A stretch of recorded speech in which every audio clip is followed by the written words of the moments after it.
Well, hi everyone, welcome to another edition of the Australian Formula One podcast. As always, you're joined by Max and Pat. Hi guys.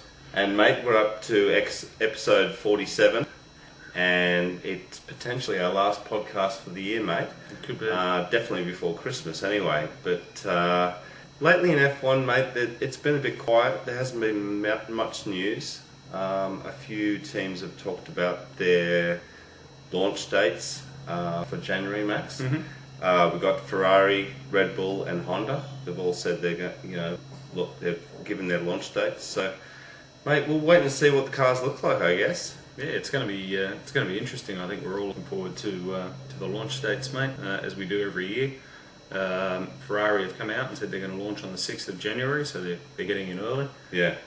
Red Bull, I think, mate, was the 16th. 16th, yep. Yeah. And then we're followed by Honda on the 29th. 29th, yeah. Hey, I wonder if the Honda car of 2008 will continue with the Earth theme. I think not, mate. I don't think so. I'd like to see some sponsors back on the car. Thanks very much. Yeah. Nice idea, Honda, but and it was a good idea, but I think it's had its day now, mate. Yeah. And usually, actually, Toyota released their car pretty early, and it always looks the same every year. And I'm expecting it's going to look the same this year as well. But let's hope not. I'd really like to see Toyota come out with a car that looks capable of at least getting a podium. Yeah, exactly. So come on, Toyota designers, get a good-looking car out there. It's been boring for years. Yes, mate. Well, we'll see. I mean, those three teams have named their dates, so we'll see when the other cars get launched. But, mate, it's always, I guess, one thing to get through the winter is there's a little bit of testing, and then you look forward to seeing what the new cars look like, new liveries, new sponsors, all that stuff. Yep. It's good stuff. Well, Max, we've got Heikki Kovalainen and Nelson Piquet already talking up their chances for 2008. And mate, I say, these guys are, they're young fellas. They're keen to make their mark, and I'd be disappointed if they weren't talking up their chances, mate. Oh yeah, for sure. I mean, you don't want either of these guys coming in and Heikki to a new team and Piquet to his first full F1 drive. You're not expecting them to come in and saying, "Well, I'm going to get my ass whooped by Fernando or Lewis or anything like that." I'm here to learn. It's great when they come out and talk up their chances. It wouldn't be Formula One unless some rookie was saying, "Oh yeah, I can be world champion within 2 years, no problem." It's great. Yeah, mate, it has been good, and it's been a fairly quiet week in Formula One, so it's good to get some news. Some spice into there. Yeah, Lewis gets caught speeding, race of champions, all these other things. Just window dressing, mate. When you're an F1 driver, I reckon you should have like a free pass to drive as fast as you can. Yeah, here's my my F1 card. He's doing 197k apparently, and I'm sure he was pushing for the 200k mark, but. Yeah, I think they should have a gold pass to speed as much as they want. They're the best drivers in the world. Definitely, mate. The season's over now, and we thought that we'd say a few words about what happened in 2007 and also what's coming up for 2008.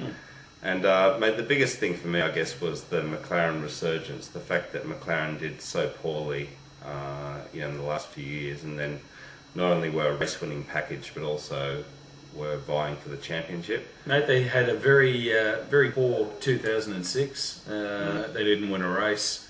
2005 was pretty good. Kimi was extremely quick in the McLaren, but reliability let him down. But 2006 they had a very dire year, and then to come out and fight for the championship down to the wire was very well done by McLaren. Now, some of you might say that's because they had Ferrari data, but either way. Well, mate, for the season, after Michael had retired, it was just huge to see McLaren doing so well. The Lewis story was great. Obviously, there was the scandal.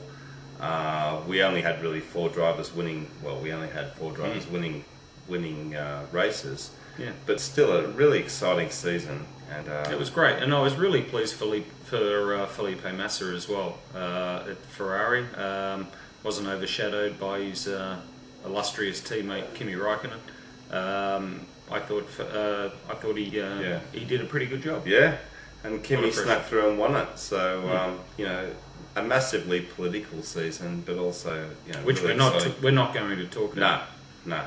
but plenty of on-track action as well. So that was good. Was it, mate? When you think about it, we went to the last race of the season. Yep. With Kimi 7 points behind, and hadn't happened in a long time. No.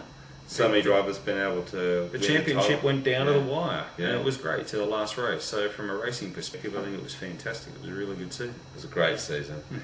And mate, so much to look forward to. Every year, you know, the season starts and you think, oh, this is happening and that's happening. There's so much to look forward to. We've got a few new drivers. We've got some regulation changes. So, mate, I'm just loving the fact that, you know, there's some old school drivers coming back. We've got Nakajima, we've got PK, Rosberg's already here. You know, the fact that Sebastian Bourdais is getting his chance after so many Champ Car victories. Yeah. You know, names in Formula One. So it's fantastic. I'm especially pleased that Bourdais having a run. I mean, he's mooted the idea of becoming an F1 driver a couple of years ago, but was waiting for an opportunity. He's got it now. He's just clinched his 4th Champ Car title. He's got great open wheeler experience, and the guy's quick. So it'll be interesting to see how he adjusts to life in the Formula One car. Yeah, PK Junior as well. PK Junior. It's going to be great to see him. Yeah, in F1. He started off in the right manner, mate. He had a year of testing the Renault, and he's talked up his chances next year against Alonso, which is exactly what we would expect of any young fellow like that. Yeah. And mate, I'm looking forward to seeing him translate all that on the track. It's going to be good. And mate, on the circuits front, we've got the Singapore night race in September. We've also got the Valencia street race in August. So a couple of new circuits. That's going to be exciting. Yeah, I can't wait for the Singapore first night race is going to be awesome. And also on the regulations front, no TC. Yes, finally. Standard ECUs. Yep. So we're moving closer to that nirvana that we've all been talking about, and you guys have been commenting about as well. And we all agree, you know, bring back the driver, bring back, you know, bring back slicks. Let's just be done with it and put dirty big 19-inch slicks on the back of these cars. That's it. And have the technology, but also have the racing. So you know, bring it back. That'd be good. So it's going to be an awesome season, mate. I can't wait. As usual, I can't. Every website's got the countdown, Max. The number of days, and it's like, come on. Yeah, we're still about another 85 days away. It's frightening, isn't it? Yeah, exactly. It's just less than 3 months. Oh, come on. This is the last podcast before Christmas, and probably the last one before the end of the year. So, Merry Christmas, everyone, and thanks very much for watching. Yeah, Merry Christmas, everyone. I hope you all have a safe and happy 2008. And we look forward to much more of the same next year. Yes, mate, we'll be doing more episodes in the new year, and of course, during the season in 08. Can't wait. Yeah, that rhymes. Can't wait. 08. Yeah, you're good. All right. All right, guys. See you guys. See you. Bye.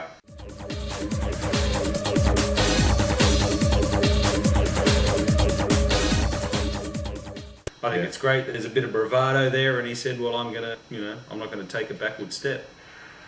Good luck. Yeah, exactly. Oh, Buddha. Stop it.